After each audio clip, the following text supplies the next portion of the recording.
पूरे बिहार की हालत देखिए। हमारे बच्चे पढ़ने के लिए आंध्रा क्यों जाएं, कर्नाटका क्यों जाएं, महाराष्ट्र क्यों जाएं? सारी व्यवस्था यही करने की जरूरत है। सही मामले में बक्सर को एक आध्यात्मिक, बिहार की आध्यात्मिक राजधानी बनाया जाए, ये मेरी पहली मांग है। जैसे हमारा बक्सर जो है या बिहार समय से काफी पीछे चल रहा है। आप इसकी तुलना देश के अन्य हिस्सों से कीजिए तो भी 30-40 साल 50 साल बक्सर पीछे है। बक्सर नहीं, पूरा बिहार ही पीछे चल रहा है। बक्सर की क्या समस्या है, सबसे बड़ी समस्या जिसको आप, अगर आपको टिकट दिया, आप जीतते हैं तो क्या करेंगे सबसे पहले?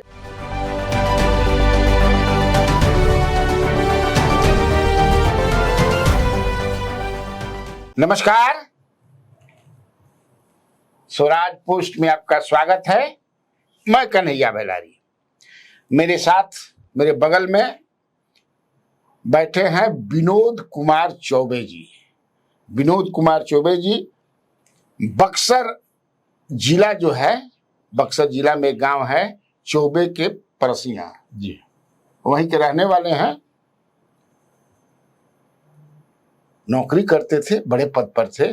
IRS, Indian revenue service, additional या डिप्टी कमिश्नर से आप जो है VRS लिए हैं।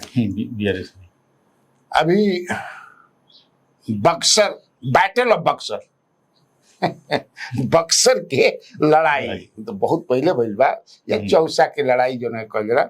लेकिन अभी जो सामने दिखता जनतांत्रिक सिस्टम में जौन होला, विधानसभा के चुनाव, दावेदार हैं ये भी, भाजपा से दावेदार है।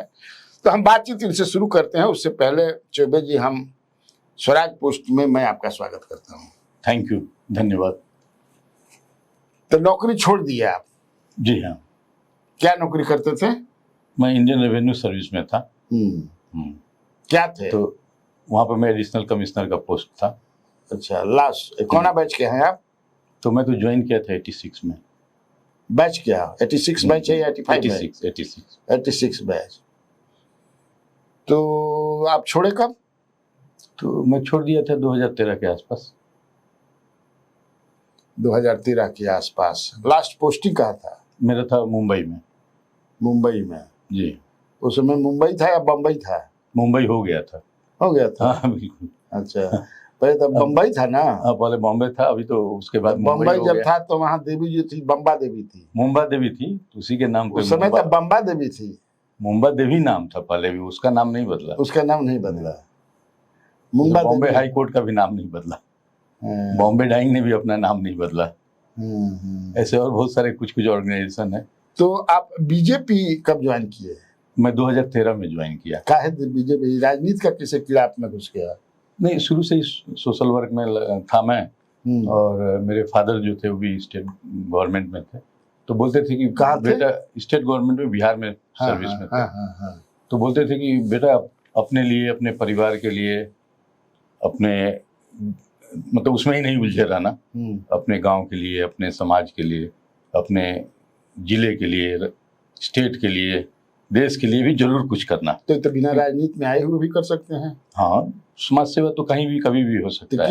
लेकिन मेरे साथ क्या है कि मैं कुछ, जैसे हमारा बक्सर जो है या बिहार समय से काफी पीछे चल रहा है।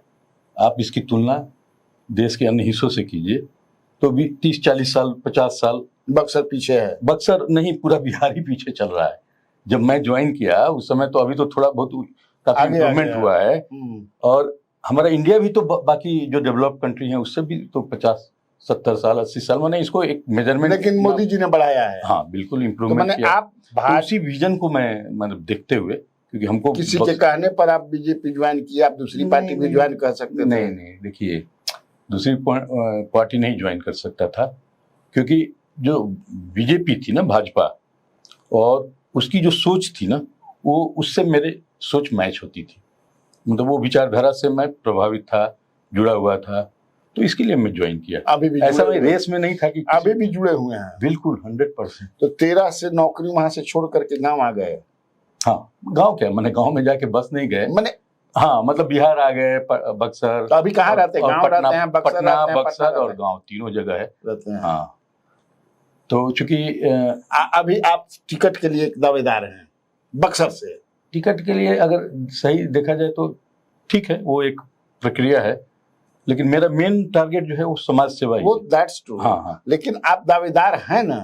हाँ, बिल्कुल बिल्कुल, कोई डाउट नहीं है। क्योंकि वो ब्राह्मण सीट है, आप भी ब्राह्मण समाज से हैं। हाँ हाँ यहाँ तो बिहार में या कहीं भी तो कंस्टिट्यूएंसी जो होता है वो जात से, हाँ, जात से हाँ, जो थोड़ा दुखदाई हाँ, दुखदाई लगता है, क्योंकि हम लोग देखिए एक जातिगत जो जाति पाति का हाँ, सिस्टम है उसके हम खिलाफ हैं, हाँ, लेकिन उसमें एक वर्ण की व्यवस्था आ जाती है, वो वर्ण वाली व्यवस्था अलग है।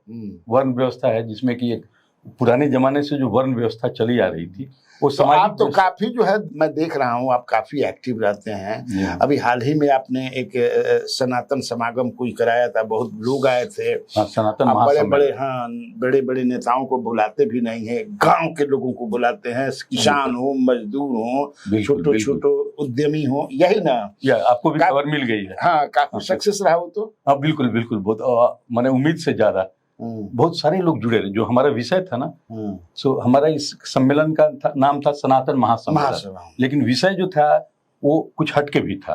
जो हमारी उसमें पहला जो विषय था कि बक्सर को, एक बक्सर जो है एक आध्यात्मिक जगह है, सांस्कृतिक जगह है, एक धार्मिक जगह है, एक आध्यात्मिक जगह है, ये ऋषि मुनियों की जगह है, मंदिरों की जगह है, गंगा मैया की जगह है, पुरातन काल से, प्राचीन काल से चला आ रहा है। तो उसको ध्यान में रखते हुए हमारी जो मांग है सरकार से कि इसको उस केंद्र की तरह, आध्यात्मिक सांस्कृतिक धार्मिक केंद्र की तरह विकसित किया जाए, और सही मामले में बक्सर को एक बिहार की आध्यात्मिक राजधानी बनाया जाए।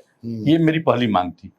जो दूसरी मांग थी उसमें कि हमारे यहाँ जितने मंदिर, ये मांग किससे है? ये सरकार से है, और सरकार से मांगने के लिए जनता का सहयोग चाहिए। केवल हम लिख के दे देंगे और सरकार दे देगी, उससे नहीं होगा। मांग किसी को दिए आप ऐसे ही? हाँ हाँ, मैं अभी इसके कुछ समय पहले मैं जैसे जो हमारे धर्म से रिलेटेड जो है, महामहिम गवर्नर से आप मिले? महामहिम गवर्नर साहब से, आरिफ मोहम्मद खान साहब से मिला मैं, और ये सब मांग दिया या सब ज्ञापन दिया हुआ है, राइटिंग। तो गवर्नर सरकार के हेड हैं तो उनसे ही मांगेंगे ना, संवैधानिक हेड तो वही है। हमारे गवर्नर साहब इन सब विषयों में बहुत इंटरेस्ट लेते हैं।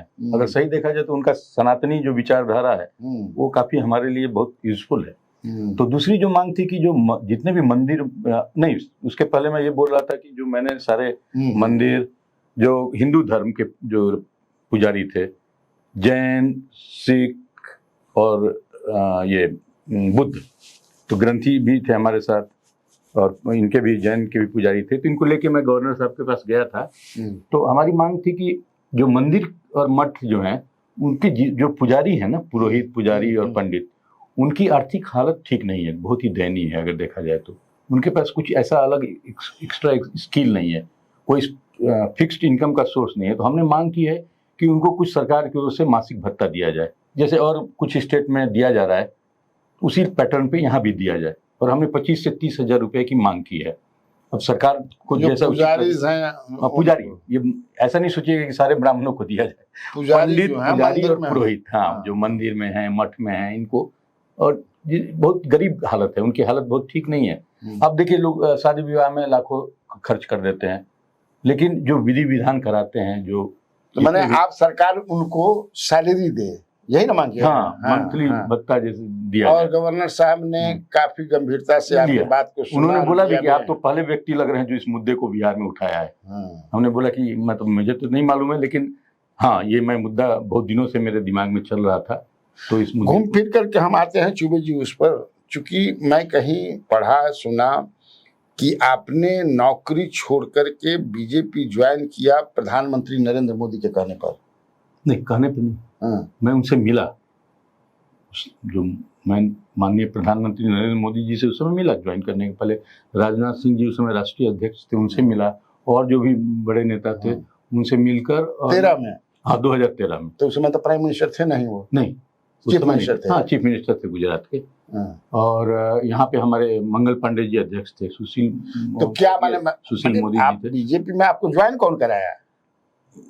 ज्वाइन मतलब कि तो कौन ज्वाइन किया? निर्णय मेरा था, और मैं यहाँ पे आके अध्यक्ष, राष्ट्रीय अध्यक्ष जी ने ज्वाइन कराया। कौन थे राष्ट्रीय अध्यक्ष? राजनाथ सिंह जी थे। वहाँ दिल्ली में आप ज्वाइन किए? नहीं, मैं आके पटना में ज्वाइन किया। यहाँ ज्वाइन कराया मेरे को मंगल पांडे जी ने। और उस समय जो संगठन मंत्री थे, नागेंद्र जी थे, सुशील मोदी जी थे। अभी तो आपको संगठन में भी नहीं रखा गया है कहीं? हाँ, नहीं, संगठन में क्यों? अब ये पार्टी जो भी निर्णय ले, मैं तो अपना सामाजिक कार्य करता रहता हूँ पार्टी से। तो आप बक्सर से दावेदार हैं, तो बक्सर में आपने, बक्सर की क्या समस्या है, सबसे बड़ी समस्या जिसको आप, अगर आपको टिकट दिया, आप जीतते हैं तो क्या करेंगे सबसे पहले? बक्सर में क्या समस्या नहीं, क्या है? सारी समस्याएं हैं, सारी समस्या है हर चीज में, हर फील्ड में। अब अरे 10 साल तो चौबे जी रहे हैं, ये क्या एक चौबे जी वहाँ MP रहे, मंत्री रहे, तो कुछ किया ही नहीं है। देखिए, ऐसा नहीं है कि समस्याएं सारी खत्म हो जाएंगी और खत्म हो गई हैं, ये तो एक निरंतर चलता रहता है। अभी देखिए, अगर आप बेसिक चीजों को ले लीजिए, शिक्षा में बहुत सुधार की जरूरत है। अभी भी हमारे यहाँ शिक्षा क्या है, कोचिंग बेस्ड है। इससे पूरा का पूरा बिहार के सारे बच्चों का भविष्य बिगड़ रहा है। स्कूलों में पढ़ाई का स्टैंडर्ड इंप्रूव करने की जरूरत है। आप देखिए, हम जैसे बाहर मैं घूमता हूँ, कहीं भी जाता हूँ, आप चले गुजरात चले जाइए, बेंगलोर चले जाइए, दिल्ली चले जाइए, पंजाब चले जाइए, तो अभी मैं आप अपनी सरकार जिस पार्टी में हैं, यहाँ डबल इंजन की सरकार है, आप शिक्षा व्यवस्था को नकार रहे हैं, तो इसका मतलब क्या है? नकार नहीं रहा हूँ, मैं बोल रहा हूँ इम्प्रूवमेंट की जरूरत है। और आप बोलेंगे कि आप क्यों नहीं करवा रहे हैं, तो मैं तो साधारण कार्य करता हूँ। अब मेरी बात सरकार सुने तो मैं अपना विजन दे सकता हूँ किस तरह से और इम्प्रूवमेंट किया जा सकता है। दोनों में अंतर है, काम हो रहा है बट और ज्यादा स्पीड से जरूरत है, और ज्यादा इसको बेहतर बनाने की जरूरत है। अब स्वास्थ्य की बात है, तो ऐसा तो नहीं है कि काम नहीं चल रहा है, हॉस्पिटल नहीं चल रहे, एम्स बन गया, इसी सरकार के अंदर एम्स बना ना। तो अब हमारी जो मांग है, मेरी जो सोच है कि जो बेसिक हेल्थ सेंटर्स हैं गांव के लेवल पे, ब्लॉक के लेवल पे, स्टेट के लेवल, उसको और इम्प्रूव करने की जरूरत है। आज आपका नेटवर्क के साइड में गाँव है, कैसे इम्प्रूव कैसे होगा? तो सरकार के ऊपर दबाव बनाएंगे, हमारी सरकार है, मेरी बात सुनेगी, लेकिन मैं पहुंच पाऊं तक तो कोशिश कर रहा हूं। देखिए, एक निरंतर प्रोसेस है, कोशिश कर रहा हूं। आपका नेटवर्क गांव है, दिनारा है आपके पास, राजपुर है हमारे यहाँ, चौसा है, ये सारी जगह। तो जो बेसिक हेल्थ की जो व्यवस्था है वही मिलनी चाहिए। हम क्यों भाग के पटना जाएंगे या बनारस जाएंगे या दिल्ली जाएंगे, आप बताइए। तो इसकी जरूरत है, मैं इसकी मांग करता रहा। अच्छी स्कूल, मैंने अच्छी स्कूल के लिए हम देखिए, कॉलेज का यहाँ पर पढ़ाई, दवाई, मैंने सारी व्यवस्था को इम्प्रूव करने की जरूरत है। आप बताइए, पढ़ने के लिए हमारी जो किसान आदमी है कितनी मेहनत से पैसा कमाता है, आपके अंदर भी दर्द होगा ना। वो आप हमारे क्षेत्र के रहने वाले, पूरे बिहार की हालत देखिए। हमारे बच्चे पढ़ने के लिए आंध्रा क्यों जाएं, कर्नाटका क्यों जाएं, महाराष्ट्र क्यों जाएं? सारी व्यवस्था यही करने की जरूरत है। जैसे IIT बनाया गया, बहुत अच्छी पहल है, और भी कुछ हो रहे हैं। तो हमारी मांग, हम हमेशा से ये मांग करते रहे हैं कि आरा में, बक्सर में, विक्रमगंज में, जो भी जगह है वहीं सारी व्यवस्था हो। बक्सर में जो इंजीनियरिंग कॉलेज खुले सरकार की ओर से, या प्राइवेट को प्रमोट कीजिए आप। तो सरकार का निर्णय है कि हर जिला में एक इंजीनियरिंग कॉलेज होगा, करिए, तेजी से करिए। हमारे बच्चे, एक मेडिकल कॉलेज होगा, यही चीज की मांग है कि मेडिकल कॉलेज खुले। तो सरकार का ऑलरेडी निर्णय है कि निर्णय से नहीं होगा ना, केवल उसको काम भी करना है ना। तो वही दबाव बना रहे हैं सरकार के ऊपर कि जल्दी से जल्दी कीजिए कि बच्चों का भविष्य बिगड़े नहीं। आज देखिए, किसान कितनी मेहनत से पैसा कमाते, उसके बच्चे को पढ़ाने के लिए सारा पैसा आंध्रा में चला जा रहा है, महाराष्ट्र में चला जा रहा है, वो पैसे यहीं रुक जाएंगे, यहीं के विकास में लग जाएगा पैसा। तो यही सब सोच कर मैं आया।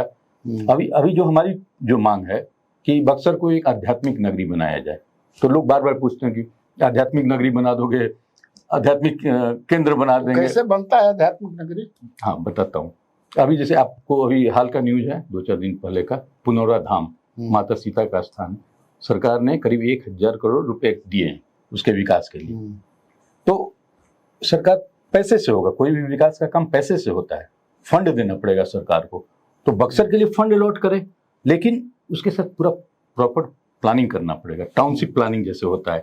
अभी मैं DM साहब से मिला था 2-4 दिन पहले, उसके पहले वाले DM थे, उनको भी कई बार मिलके मैं इम्प्रेस करने की कोशिश किया कि आप एक टाउन प्लानिंग बनाइए। बक्सर बेतरतीब ढंग से बढ़ रहा है, तो उसको टाउन प्लानिंग बनाएंगे तो सही ढंग से बढ़ेगा ना। सीवरेज का है, वाटर सप्लाई का है। अगर आप जीतते हैं तो ये सब सारा काम यहाँ सब करेंगे, क्योंकि मेरे पास वो विजन है, मैं देख रहा हूँ। बढ़िया स्कूल करवाएंगे, दूसरे लोग विदेश में हैं, तो खाली फील कर रहे हैं कि हम बन जाए MLA, कर लें। अरे आप जनता के सामने अपना विजन रखिए, तब तो आपको जनता साथ देगी ना। तो मैं कुछ विजन लेके चल रहा हूँ। मेरा विजन केवल इसके लिए नहीं, वो धार्मिक वाला मैं इनकम्प्लीट हो गया। अगर बक्सर जो है, लोग बोलते हैं कि वहाँ IT हो, इंडस्ट्रीज लगे, बिहार में हर जगह, गलत है। ये बाद में इसके बारे में सोचा जाए, पहले हमारे पास, बिहार के पास, बक्सर के पास क्या है उसको विकसित करो आप। उस पर काम करने की जरूरत है। बक्सर एक धार्मिक स्थल है, भगवान राम की स्थली है, महर्षि विश्वामित्र मुनि की स्थली है, आपका वामन भगवान की स्थली है, परशुराम भगवान की स्थली है, पंचकोशी यात्रा की स्थली है। तो आप एक उज्जैन जैसे धाम है, या आपका अयोध्या धाम है, बनारसी, हाँ बनारस है, तो उसी पैटर्न पे इसको विकसित किया जाए तो लोगों को रोजगार के लिए बाहर जाने की जरूरत नहीं पड़ेगी, पलायन भी रुक जाएगा। और हमारी सोच केवल, हाँ तो वही बोल रहे हैं ना कि बना देने से क्या होगा, जैसे आपने पूछा ना कि कैसे बनेगा, तो ये बना देने से तीर्थ यात्री आएंगे, ये एक पर्यटन स्थल बन जाएगा। अच्छा, उसके साथ साथ बक्सर जो है ऑलरेडी ऐतिहासिक पर्यटन स्थल है, उसको भी विकसित करने की जरूरत है। मैं अभी कथकौली गया था, आपने जैसे वर्णन किया ना वार के बारे में, तो दो वार है, एक बैटल ऑफ चौसा अलग है और बैटल ऑफ बक्सर अलग है। बैटल ऑफ बक्सर में जो हुआ था वो ब्रिटिश फोर्सेज और इंडियन फोर्सेज के बीच हुआ था, जिससे कि पूरी भारत की तकदीर बदल गई थी और तस्वीर बदल गई थी। वो 1664 में, हाँ जब भी हुआ 1664 के आसपास, हाँ। और जो ये हुआ था ना, नहीं सॉरी 1600 नहीं 1764, सॉरी 1764 कोई बात। और जो ये हुआ था ना बैटल ऑफ चौसा, जो हमारा बक्सर से जुड़ा हुआ है, आपको इसलिए इतना आसानी से बोलने की आप तुरंत समझ जाएंगे। हाँ, हुमायूं और शेरशाह के बीच हुआ था, और एक सासाराम माने हमारे शाहाबाद क्षेत्र का एक बंदा जाकर दिल्ली की गद्दी पे बैठ गया उस बैटल जीतने से, तो उसमें भी भारत की तस्वीर बदल गई थी। तो ये सब जगह काफी उपेक्षित है, तो इसको और इस पर काम करने की जरूरत है। अच्छा, जहाँ कथकौली बना हुआ है एक छोटा सा, उसको आप प्रोमिनेंस दीजिए, उसको इंपॉर्टेंस दीजिए, देश लेवल पे लाइए, तो कितने लोगों को रोजगार मिलेगा। छोटा सा एक रोजगार हो जाएगा कि मोमेंटो का दुकानें खुल जाएंगी सबसे कम से कम, उसके बाद लोग आएंगे, कपड़े और बहुत सारे होटल रेस्टोरेंट। और ये मेरी सोच जो है केवल बक्सर तक सीमित नहीं है। सासाराम में आप जानते हैं ना शेरशाह का रौजा कितना फेमस है। एक हिस्टोरियन ने उसको बोला था कि ये ताजमहल से भी ज्यादा इसका आर्किटेक्चरल ब्यूटी है। वो मैं स्टूडेंट एज में पढ़ा था तो मेरे दिमाग में बैठ गया, तो आज भी वो दिमाग में बैठा हुआ है। क्यों नहीं उसको विकसित करके इंटरनेशनल मैप पर लाते हैं। तो ये सब, और आप, मैं कहता हूँ कि आप बोध गया, वो जो सर्किट है पूरा, बोध गया, राजगीर, पावापुरी, नालंदा और कुछ छूट रह गया, इसको सारी जगहों को आप विकसित कर दीजिए ना, बिहार का आधा रेवेन्यू तो उसी से आने लगेगा, लोगों को, लाखों लोगों को रोजगार मिलेगा। आप क्या बोल रहे हैं कि गया में फैक्ट्री लगा दो या बक्सर में फैक्ट्री लगा दो, गलत सोच है ये, बाद में सोचो इसके बारे में। तो ये बात पहले जो है उसकी पहचान, पहले उसको अपनी ताकत को पहचानो। आप क्या कर रहे हैं, आप पड़ोसी के भरोसे जीतना चाह रहे हैं। आप खुद अपनी जो चीजें हैं, जो हमारे पास विरासत है बहुत बड़ी, बिहार की मिट्टी में कण कण में हर जगह इतिहास बसा हुआ है, कहीं का भी आप उठा लीजिए, तो उसको आप इस्तेमाल करके इसको एक नेशनल मैप पे ले आओ, इंटरनेशनल मैप पे ले आओ। ये एक मेरी एक सोच है। आपने सुना चौबे जी की सोच जो है जबरदस्त है, बेहतरीन है, और ऐसे लोगों को टिकट मिलना भी चाहिए। पार्टियां जो कहां से, लेकिन जात के आधार पर बहुत सारे कारण होते हैं, उसके आधार पर टिकट तय होता है। बहुत बढ़िया इंटरव्यू रहा विनोद कुमार चौबे जी के साथ। कैसा लगा यह इंटरव्यू आप जरूर बताइएगा अपने कमेंट्स में। कुछ कमियां हो तो उसको भी गिनाइएगा। ठीक, तब ओके, नमस्कार। नमस्कार।